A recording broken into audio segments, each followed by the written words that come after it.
Hello everyone and welcome back to Pride of Anglia, where Norwich City are now champions of Europe at the Conference League level, but I'm still claiming it. And indeed, after the special end to last episode, surely there's no more fashionable destination to go to than the fine city of Norwich. And surely some exceptional new signings to help us kick on and challenge for the Premier League title are lining up to see such sights and sounds as Norwich Castle Museum, Gerald's Department Store, and the Riverbank Chinese Buffet.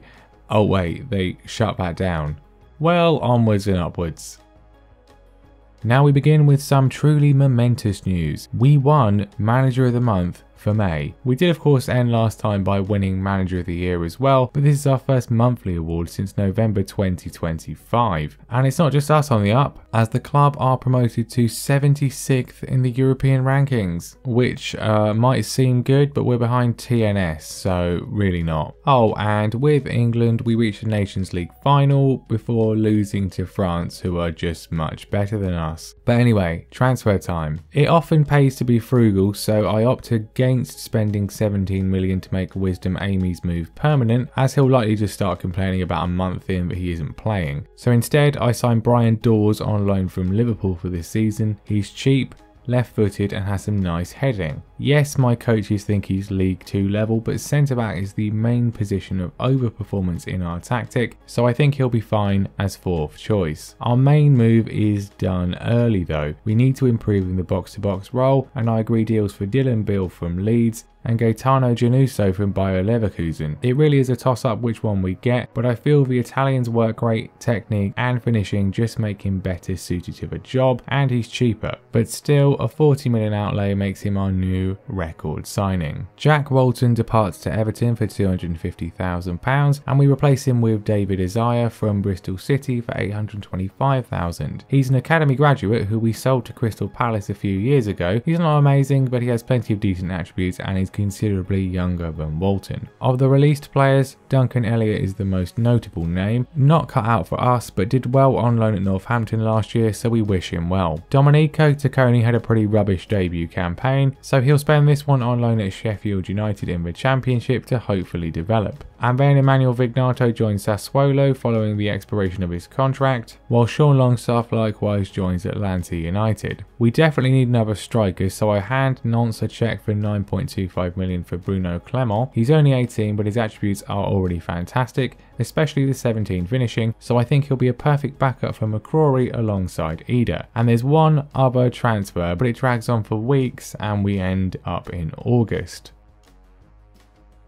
And that is a left back, because we sell Noah Katterbach to Hertha Berlin for £9 million, a profit. It's a difficult one because he's been generally solid for his time here, aside from some very high profile, absolutely ridiculous errors, but he's 30 and he's got 1 year left on his contract and he wants to go, and in terms of rating, last year was one of the weak links in the team. So we agreed to let him go, but replacing him is an ordeal. As discussed last season, it's one of several positions where there just aren't many good regens, certainly ones who can defend and attack. We agree a deal for Francesco Bruno from Napoli, but he picks Real Madrid instead. We agree a deal with Stuttgart for Joseph Pamic, but he decides to sign a new contract instead. But then, eventually, we're able to agree a deal for a guy who, hopefully, is better than both of them. Gorka Inchvasti from Barcelona for £25 million. Probably the best we could do really, dribbling aside. He's as well-rounded a regen fullback as you're likely to get. He used to play for Chelsea and Wolves, so his English is already fluent. He literally only played once for Barcelona all last season, which is weird, but would you really expect anything else from that club? In the end, it's a record spending window for us, with the board only asking for mid-table and with the media putting us in a new high of 10th. We begin our campaign against Chelsea, who we of course beat home and away last season, as well as crushing in the Conference League final. Hansen of course starts in goal after finally coming of age during the run-in last season. Inchvasti makes his debut at left back, Papetti and Benjadul of course start in the centre, and Black starts at right back, having also started to live up to his own potential. Jorgensen and Calderon are joined by Janusa in midfield, while De Koning and Hansen are on the wings, and McCrory of course starts up front. Chelsea have the best of the early play, but we only need one chance. Hansen flicks the ball in with the outside of his left and McCrory supplies a fierce finish. 1-0. De Koning should double it in the second, but it doesn't matter. A fantastically controlled opening day win. 246 extra season tickets as well. Anyway, if we can beat Manchester United, I think we'll win the league. And we don't, but I'm not sure how. It's another excellent display. We have 2 alleged offside goals and we hit the woodwork 4 times. A very decent point though. We get a nicer looking Europa League group than last year. Sporting, Aberdeen and Ermis Aradapo, a team from the Cypriot 2nd Division. How the hell have they made it into the Europa League group stage? We end the month against Wolves and we end the month with another dominant display where we waste a hatful of chances before eventually taking the lead through Clement's first goal for the club, only to immediately bin it off. A massive waste and a point absolutely stolen by Wolves. We sit 6th at this early stage.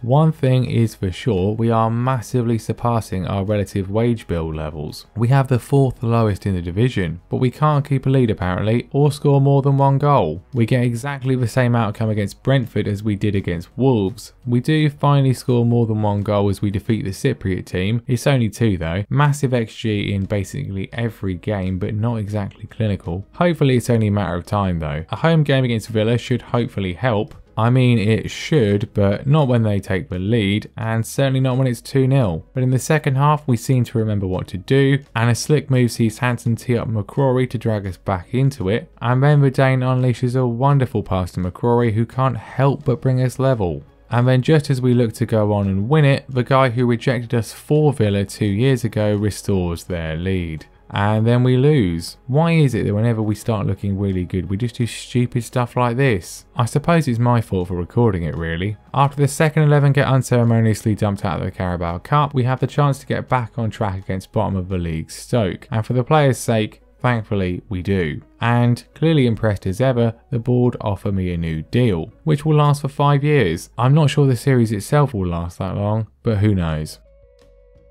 Hopefully we can actually string some wins together though. The rotated side actually show a clinical edge to beat Sporting in the Europa League before we face top of the league Spurs. And again we absolutely dominate, see a McCrory effort roll along the goal line and hit the post. And we have a clear penalty turned down, only to lose to an undeserved injury time winner. And then we draw 0-0 with Burnley. It's really just not the thrilling season the opening win promised, is it? A draw against Aberdeen keeps the Europa campaign ticking over and we end the month with Leeds. We have a mixed record against them, but this season, who knows? Let's just record. We go behind early on, again, although, oh no, it's offside. A relief, and we then strike ourselves, with Calderon finding McCrory to set us away. Leeds don't do much, and in the second half, Papetti gets his first of the season to make it 2 and give us a much needed league win. We jump up to 8th, although we lose Jesper Hansen for 6 weeks.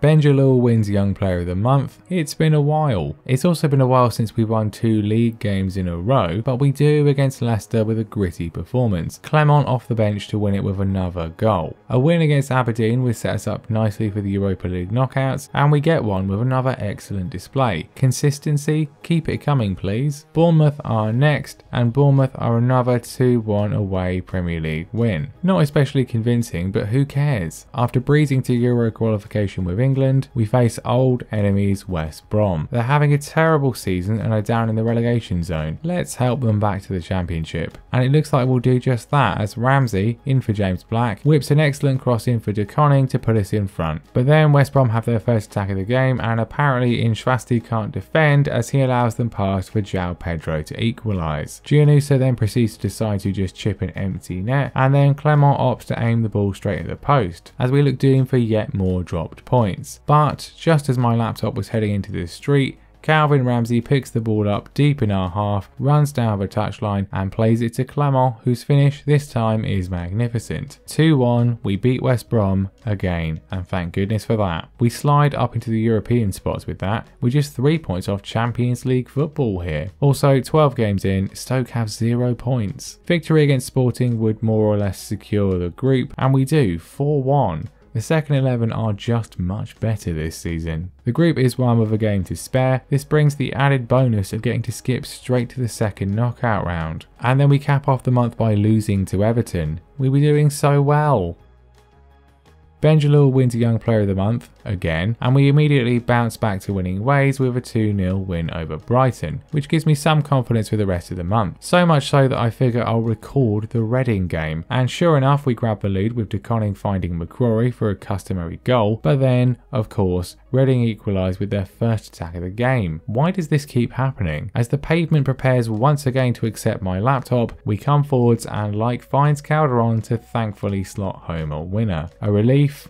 Again, we crush the Cypriot side to wrap up the group in style before a trip to Anfield, where, yeah, it's just one of the most outstanding performances of the save. Every season we do this at least once, just crush one of the top sides. It's just frustrating that we can't do things more consistently. We're 6th in the table now with a bit of a gap back to 7th. And we're only 2 points off the Champions League spots. Surely not. I obviously decided not to record that one, so you know what's about to happen against Arsenal. Well, basically nothing happens really, and the few chances that are shown are pretty uninteresting. Until a few minutes from time when Stopforth Smith is sent sprawling in the box, and Jorgensen steps up and scores the penalty, and we win again. Absolutely fantastic. Not least because that means we go 4th. Yes, 4th. A win against perennially relegation threatened Newcastle should hopefully cement this, and indeed a McCrory brace helps us there. It's not been his most prolific season, but he is certainly popping up with some important goals. Our youth intake preview has, I recall, previously mentioned a golden generation. Well, it's at it again. We shall see if this one actually is. And we end the day with the small matter of Manchester City. A win here would take us within a point of them, and well, we do certainly have opportunities. It's not totally one-sided, but they are just more clinical as we lose 2-0. But no disgrace. Regardless, we still end the year in 4th, which I think is the highest we've ever been. Can we keep it up next time and actually make the Champions League? We shall see. Thanks for watching, and I'll see you then.